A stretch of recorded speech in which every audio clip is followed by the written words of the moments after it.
Hi hello నమస్తే welcome to iQOO media. Prabhas కథానాయకుడిగా నాగశ్విన్ దర్శకత్వంలో రూపొందిన సినిమా కల్కి 2898 ఏడి. భారతీయ సినీ పరిశ్రమను ఎంతో ఆసక్తిగా ఎదురుచూస్తున్న ఈ చిత్రం ఈరోజు భారీ అంచనాల మధ్య భారీ స్థాయిలో రిలీజ్ అయ్యింది.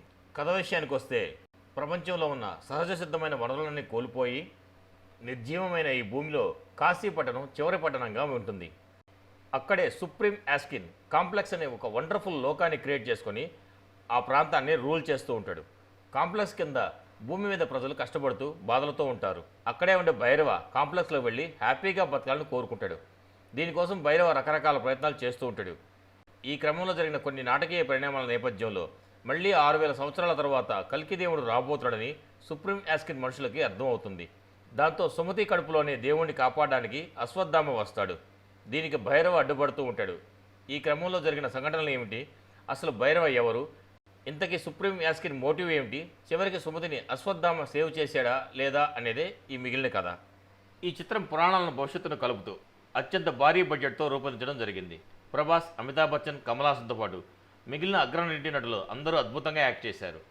అద్భుతమైన విజువల్స్, అత్యాధునిక విఎఫ్ఎక్స్ మరియు భారీ యాక్షన్ ఎపిసోడ్స్ వంటివి ఈ సినిమాలో చాలానే ఉన్నాయి. అశ్వత్థామగా అమితాబ్ బచ్చన్, సుప్రీం యాస్కిన్గా కమల్ హాసన్ తమ పాత్రలో జీవించేశారు. దాదాపు 40 ఏళ్ల విరామం తర్వాత వీరిద్దరూ కలిసి ఒకే సినిమాలో కనిపించడం ఈ సినిమాకి ప్లస్ పాయింట్ అనే చెప్పాలి. కమల్ హాసన్ గారి సుప్రీం యాస్కిన్ పాత్ర అయితే నా భూతో నా భవిష్యత్. అదేవిధంగా 81 సంవత్సరాల వయసులో కూడా అశ్వత్థామ పాత్రలో అమితాబ్ తన యాక్షన్ని ఎరగదీశారు. భైరవ్ పాత్రలోని షేడ్స్ని ప్రభాస్ గారు చాలా బాగా చేశారు. ప్రభాస్, అమితాబ్ బచ్చన్ మధ్య జరిగే యాక్షన్ సీక్వెన్స్ అద్భుతంగా తీశారు డైరెక్టర్ గారు. తమ పాత్రకు ప్రభాస్ ప్రాణం పోశారు. మొత్తానికి ప్రభాస్ తన లుక్స్ అండ్ యాక్షన్తో ఈ సినిమాకి హైలైట్గానే నిలిచాడు. దీంట్లో ప్రభాస్ గారి కామెడీ టైమింగ్ కూడా హైలైట్ అనే చెప్పాలి. దీపికా పదుకొనెకు మాత్రం చాలా అద్భుతమైన క్యారెక్టరే వచ్చింది. ఆమె కల్కి భగవాన్కి జన్మనివ్వబోయే తల్లిగా ఈ సినిమాలో కనిపించింది. నటి శోభన్ గారి పాత్ర కూడా చాలా బాగుంది. దిశ పడడానికి మాత్రం చెప్పుకోదగ్గ క్యారెక్టర్ లేదనే చెప్పాలి. ఈ కల్కి కథ 3 ప్రపంచాల మధ్య సాగుతుంది. పైగా భవిష్యత్తులో ప్రపంచమంతా వనరులు కోల్పోయి నిర్జీవన దశలో కాశీపట్నాన్ని చూపించిన విధానం కూడా చాలా బాగుంది. అదేవిధంగా సర్వమత శరణార్థులు ఉండే ప్రాంతంగా శంబాలను చూపించడం కూడా హైలైట్ అనే చెప్పాలి.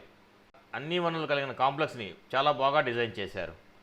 ఈ సినిమాలో రాజమౌళి గారు, ఆర్జీవి గారు క్యామియోగా రావడం చాలా అద్భుతంగా అనిపించింది.